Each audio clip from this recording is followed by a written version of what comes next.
Welcome to unique coaching. আজকে আমরা দেখব ক্যামব্রিজ ও লেভেল অ্যাড ম্যাথসের পাস্ট পেপারে কোশ্চেন সলিউশন। তো আমরা এখন দেখব এটা একটা পেপার 2 কোশ্চেন। তো শুরু করা যাক। Shozma is training for a marathon. In the first week she runs 10 kilometer. First week এ সে কতটুকু রান করলো? 10 kilometer. Then each week she runs a distance that is 10% greater than the before. তার মানে first উইকে যদি 10 kilometre হয়, second উইকে কত হবে?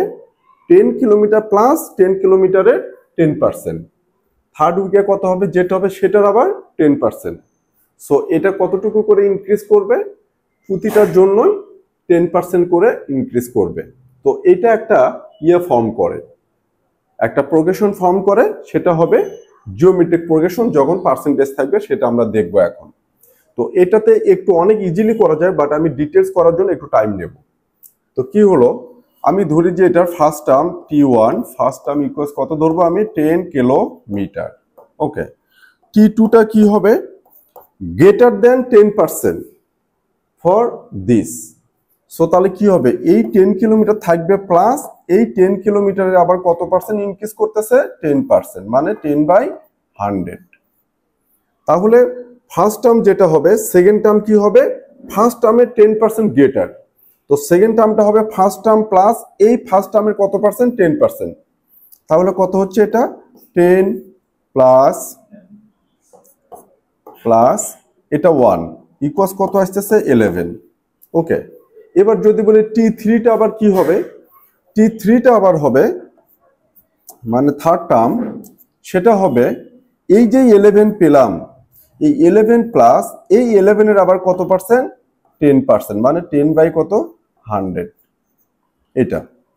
তো এটা যখন করব তখন আবার কত আসবে আমরা দেখব সেটা। তাহলে থার্ড টার্মটা কত আসছে? 11 প্লাস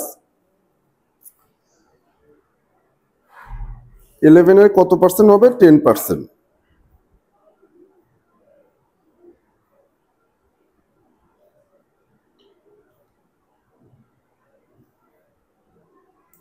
কত আসতেছে?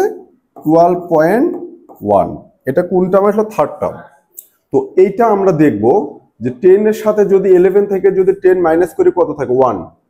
আর 12.1 থেকে যদি 11 মাইনাস করি 1.1, তার মানে এটা কমন ডিফারেন্স হচ্ছে না, আই মিন অ্যারিথমেটিক প্রোগ্রেশন এটা হবে না।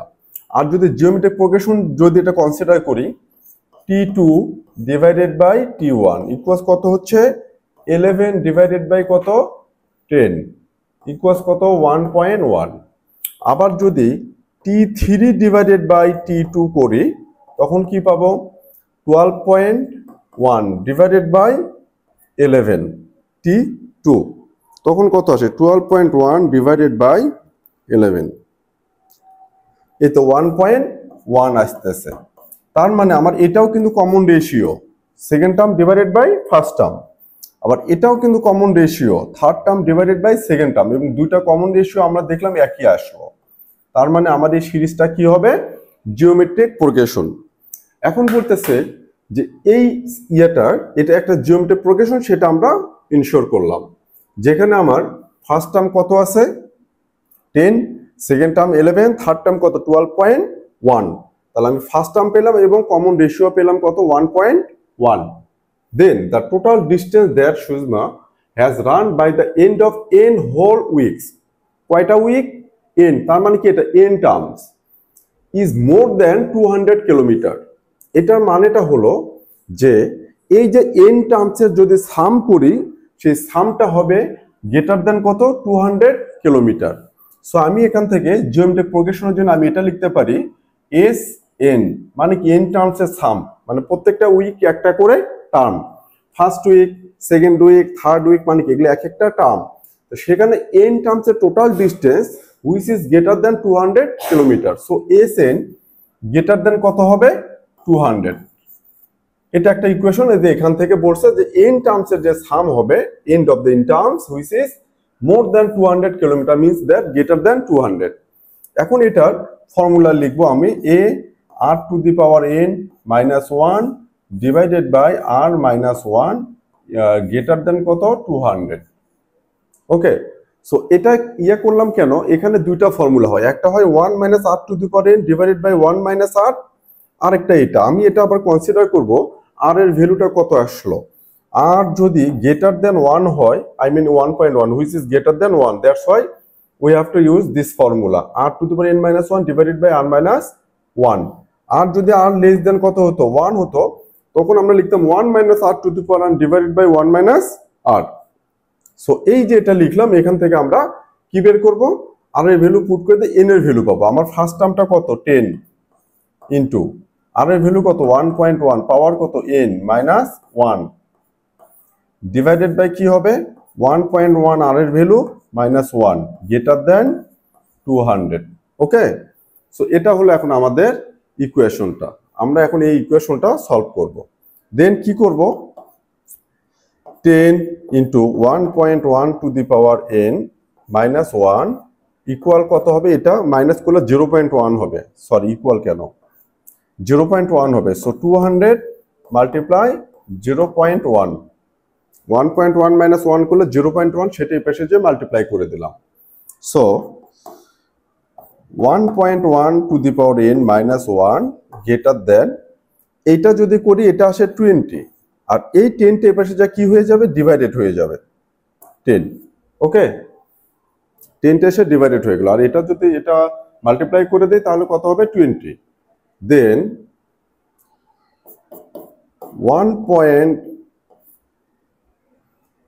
1.1 to the power n minus 1 greater দেন 2, তাহলে 1.1 to the power n greater দেন 3। যখন এই সিচুয়েশনে আসবে তখন আমরা যখন কোনো একটা কনস্ট্যান্টের পাওয়ারটা আননোন হয়ে যাবে তখন আমরা কি ইউজ করব, লন অর লগ, যে কোনো কিছু। তাহলে আমি taking ln both side, so ln 1.1 to the power n greater than ln 3। Okay, then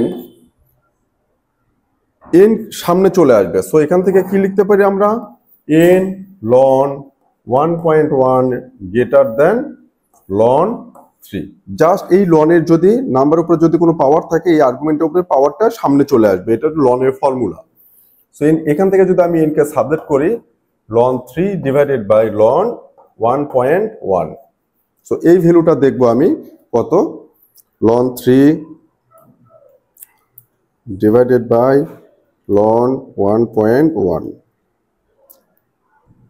so value আসতেছে 11.52। So n is greater than 11.52।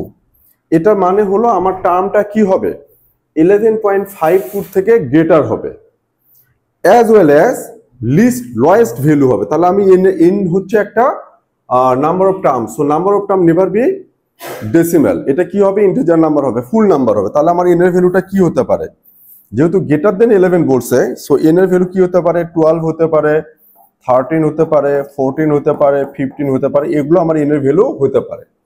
যেহেতু 11.52 থেকে গ্রেটার, 11 নিলে কিন্তু হবে না, তাহলে 11.52 থেকে গ্রেটার হলে আমি 12 থেকে স্টার্ট করব। তাহলে এই যে ভ্যালু এইভাবে আপ টু ইনফিনিটি পর্যন্ত হবে।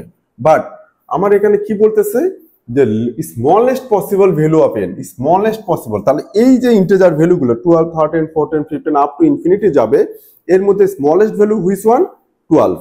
সো আমি n ইকুয়ালস এখানে লিখবো 12। ডান, খুব সিম্পল এই ম্যাথটা।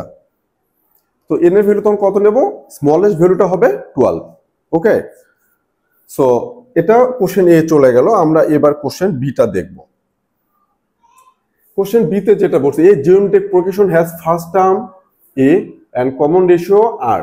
ফার্স্ট টার্ম কত দেয়া আছে, এ, কমন রেশিও আর, কিসের, জিওমেট্রিক প্রোগ্রেশনের জন্য। Okay, A not equal 0 and R not equal 1, এটা সবসময়ের জন্যই হবে যে ফার্স্ট টার্ম কখনো 0 হবে না আর এই কমন রেশিও কখনো 1 হবে না, তাহলে সামটা আনডিফাইন্ড হয়ে যাবে। যাই হোক, the first, second and third term of geometric progression are the first, third and seven terms of an arithmetic progression, find the value of আর।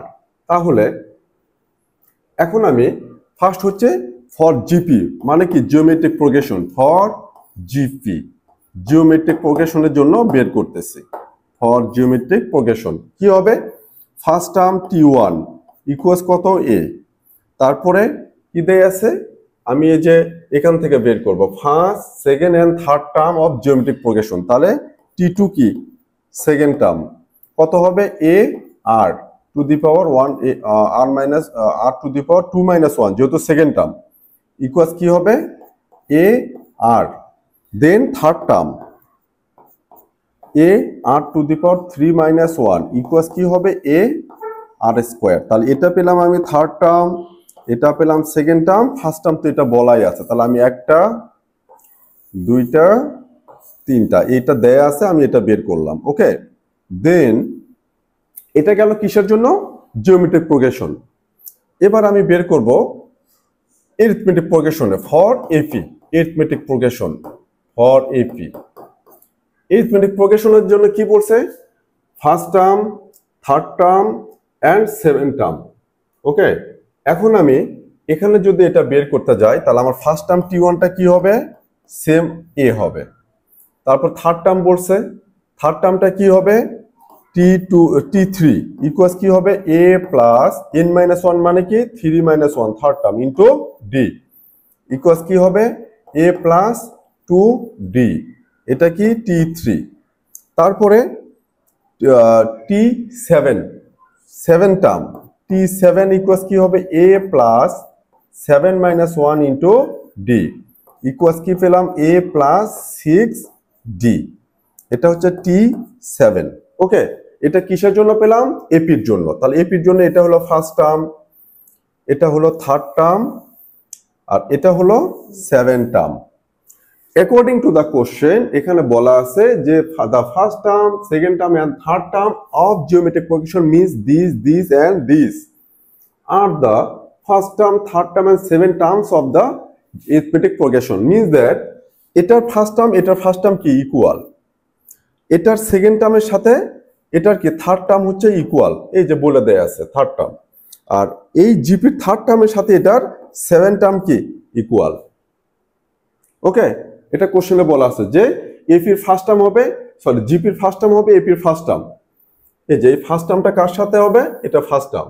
এটার সেকেন্ড টার্মটা কি হবে? জিপির থার্ড টার্ম। আর এটার থার্ড টার্মটা কি হবে? জিপির সেভেন টার্ম। ওকে, সো এটা যদি করি আমি খুব সিম্পল ভাবে আমার এ ইকুয়ালস এ হবে, এটা গেল। আর এখান থেকে এ আর জিপির সেকেন্ড টার্ম, তাহলে জিপির সেকেন্ড টার্ম কত? এ আর ইকুয়ালস কি হবে? এপির জন্য সেটা কি হবে? থার্ড টার্ম কি A plus 2d, A plus 2d, এটা একটা থাকলো। আরেকটা আছে কোনটা? যে GP third term A R square, A R square equals কি হবে? জিপি এপির জন্য সেটা সেভেন টার্ম এ প্লাস 6d, এ প্লাস 6d। খুবই সিম্পল। তাহলে আমরা এই যে দুটা ইকুয়েশন ফর্ম করলাম, এই দুটার থেকে আমরা সলভ করব। কিভাবে সলভ করব সেটা দেখি। তো এখানে একটা কমন যে বিষয়টা আছে সেটা হলো এখান থেকে এটাকে আগে সিম্পলিফাই করব। আমি এটা কি করব? এ আর মাইনাস এ ইকুয়ালস কি 2d। আমি এটা কি করলাম? যে এ কে কমন নিলাম, আমি এগুলোকে এই পাশে নিয়ে আসলাম। একইভাবে এখানে কি হবে? এটার জন্য কি হবে? A R square minus A equals 6d। ওকে, খুবই সিম্পল এটা। তাহলে আমি এটাকে সিম্পলিফাই করলাম কোনটা? এ আর মাইনাস এ ইকুয়ালস কি 2d। একইভাবে এটাকে সিম্পলিফাই করে কি করলাম? এ আর স্কোয়ার মাইনাস এ ইকুয়ালস কি 6d। এই যে এই দুটো নিলাম এখান থেকে, আচ্ছা এটা আরো সিম্পলিফাই করতে হবে, এটা গেল। এখন আমি এই যে এই ইকুয়েশনটাকে আরো কি করতে পারি এখান থেকে, সরি, এখন এই ইকুয়েশনটাকে আরো কি করতে পারি? এখান থেকে এ কমন নিতে পারি। তাহলে এ কমন নিলে কি হবে? আর মাইনাস 1, আর মাইনাস 1 ইকুয়ালস কি 2d। ওকে, আবার এখান থেকে যদি এ কমন নেই তখন কি পাবো? এ কমন নিলে আর স্কোয়ার মাইনাস 1 ইকুয়ালস কি পেলাম? 6d, 6d। ওকে, এইবার এই ইকুয়েশনটাকে আমি 1 ধরলাম, এটাকে কি ধরবো? 2 ধরবো। যখন আমার মাল্টিপ্লাই ফর্মে থাকবে তখন ইকুয়েশনগুলো ডিভাইডেড করে দেব। So from 2 divided by 1 equation কি করব? ফ্রম 2 ইকুয়েশন 2 ডিভাইড বাই 1, তাহলে কি হবে? 2 লেফট সাইড কি আছে? A R square minus one, A R square minus one ব্র্যাকেটে এইরকম আছে কি left side divided by equation ওয়ানের লেফট সাইড কি দেয়া আছে A into R minus one equal equal equation two right side কি 6d ডিভাইডেড বাই ইকুয়েশন ওয়ানের রাইট সাইড কত 2d। যখন এটা ডিভাইড করব তখন আমরা দেখব এখান থেকে A A cancel out, D D cancel out, 2 দিয়ে 6 কে ক্যান্সেল করলে কত 3। তাহলে এখান থেকে আমি পাচ্ছি R square minus one divided by R minus one equals কত পেলাম 3। এখন এখান থেকে আরো সহজভাবে এই ম্যাথটা সলভ করা যায়। কি করা যায়, আমি যদি এটাকে এইভাবে করি যে আর স্কোয়ার মাইনাস কি ওয়ান স্কোয়ার, এই ওয়ান কি স্কোয়ার ফর্মে নিলাম যাতে A square minus B square ফর্মে নিতে পারি আমরা, divided by R minus one equals কত 3। তাহলে কি হবে এর উপরে হবে R square minus A square minus B square মানে কি A plus B into A minus B divided by as it is R minus one equals কত 3। এখন আমার এটা আর এটা কি হবে ক্যান্সেল আউট হয়ে যাবে, তাহলে আর প্লাস ওয়ান ইকুয়ালস কত 3 আর ইকুয়ালস পাবো আমি 2। আমার আর এর ভ্যালুটা এখান থেকে চাচ্ছে যেটা হচ্ছে common ratio of geometric progression. Okay, খুব সিম্পল ভাবে আমরা এটা বের করতে পারলাম। সো আশা করি বোঝাতে পেরেছি। Thank you.